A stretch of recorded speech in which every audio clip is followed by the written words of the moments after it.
Thank you very much, everybody. I can't think of a nicer way to spend a royal wedding day than, than being here with you and reading these terrific poems, as long as we can stand it. And this book, everybody should buy this, because you can get it outside, and it's the contributions from all the poets here, unpublished before. So this is virgin work. So a great privilege to read this. And all the proceeds of this book go to next year's festival. I'm here thanks to the Shropshire Tourist Board, because I mentioned in an article somewhere that I loved Shropshire. And so they said, why don't you come to Shropshire? And they fixed for me to come 2 weeks previously, but I remembered that there is a poetry festival, and I said, I want to come to the poetry festival. Can you shift the dates? And they very kindly did, and it's been just wonderful. So here we go. And the first poem is by Carol Ann Duffy, who is just about the best poet around, isn't she, except for all the other ones in the book. And she is the poet laureate. Wonderful. I think I'm right that she is the first woman poet laureate. And that's a great joy. Please, will you turn off your mobile phones? I always remember to say that. And her poem is called Bees. Here are my bees, gold blurs on paper, besotted, buzzwords dancing their flawless airy maps. Been deep, my poet bees, in the parts of flowers, in daffodil, thistle, rose, even the golden lotus. So glide, gilded with talent, thus wise. And know of us, how your scent pervades my shadowed, busy heart. And honey is art. Simon Armitage's poem is called The Kilogram. It still looks good enough to me, a squat lump of platinum iridium, triple locked in a bell-jar dome within a bell-jar dome. But its days as a weight belong in the past, having sweated a sand grain of mass at least in the 100+ years since it was first cast. In the same room, other absolute constants are wheeled out, even more neglected and sad. The volt, lying blank and flat, all but discharged. The decayed inch, a ghost of its former self. And the second, no longer coiled in its case, but sprung and haywire, sprawled all over the place. God, as filmed on celluloid, bleached out by sun. Love, the blood-stained tissues, and the cherry stone. Wow, that's a difficult one. And here's one by Ross Donlan, who I met today on that lovely green where you were picnicking, some of you. It was just delightful. And Ross is Australian and very handsome. He is the winner of the Avon International Poetry Prize last year. And so he must be good. The blue dressing gown. It hung in my boy's wardrobe, an army regulation item no one could throw out. And it would be hard, wouldn't it, to discard the only thing left in something like the shape of him. It hung on a wire hanger, skeleton of his shoulder, wire cutting across collarbone. The drape of it swinging side to side, if nudged into a shy dance, or if asked up by a breeze.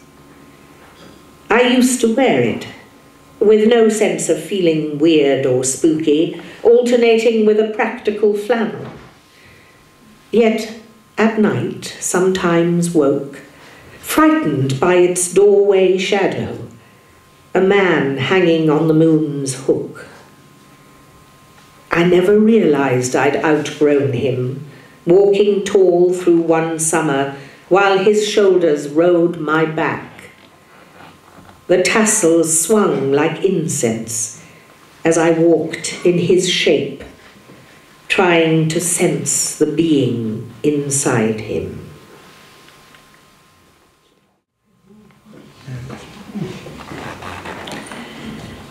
And this by Paul Francis. Real crisis. Don't get me wrong, it's good the Greens believe so firmly in a world that does things right, but what they want is dreamland. Only cranks would talk of wholesale change. The huge amounts we'd need to spend won't happen. They're naive because they think in terms of black and white. They have to learn to deal in shades of grey. But this, a crisis of a different sort, the kind that isn't going to go away. The guys who deal in millions knows what counts. Whether our quality of life survives depends on the immediate support that they get now. We're fighting for our lives. Forget the planet. Bail out the banks.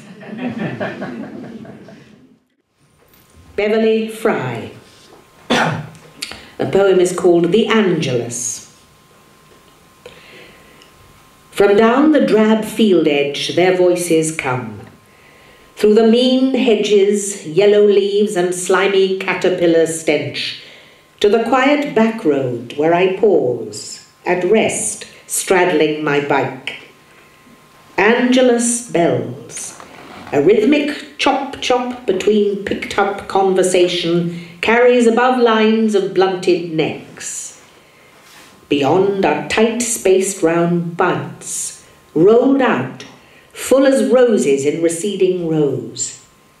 These short sentinels regiment the moves of two figures, faces low-lit, clothes dirt grey. They move in unison, bow, bend, cut, de-leaf. Cold, weighty winter balls that unite them with a rugby throw and catch in frost-bit hands. Each cabbage cracks its green skull against a head scrum that fills the rising crate. That's very interesting. Is Beverly Fry here? She is exploring in the moment. Perhaps we can talk about that afterwards. Very interesting. Very interesting. This is Roger Garfit's poem, Cyclamen. Smoke trails of violent pink, like intimacies tested in a wind tunnel, or colours seen with the fingertips. These are the flowers of free fall, of that first decision to live headlong the winged victory I glimpsed as you wrestled your sweater off. Rude. Ros Goddard's poem, My Sister Calls. My mother and father are as remote as Manitoba.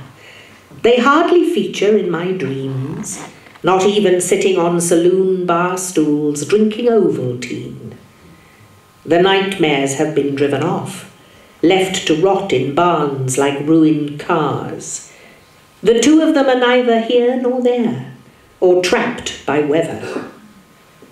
If winters were as cold as this, I don't remember nettles sparked with frost, or icicles mixing it with Christmas lights. I don't recall the jumper he would have pulled on, her punished boots. Yet, When my sister calls to tell me of her visit to the medium, who said they were that morning in the room, I imagined him, his pricey shirt and lazy eye, and her perched, devoted, being brave. My chest filled, close to drowning. It was December, and 4 below. The sun was missing.